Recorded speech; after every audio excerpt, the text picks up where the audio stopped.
Hello to everybody.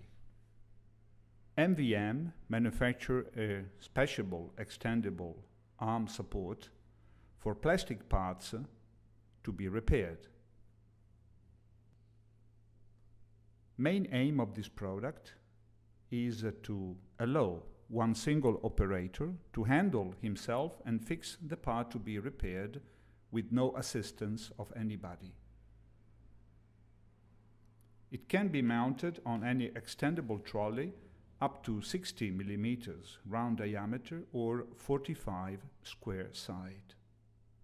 There are 6 possible regulations in height, up and down, rotation, left or right, and direction back and forth, and it is entirely built in zinc-plated steel.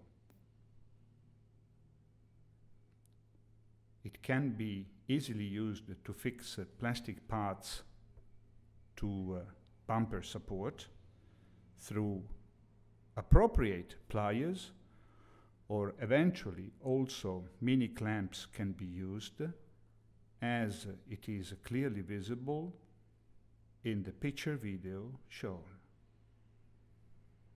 Thank you very much for your attention.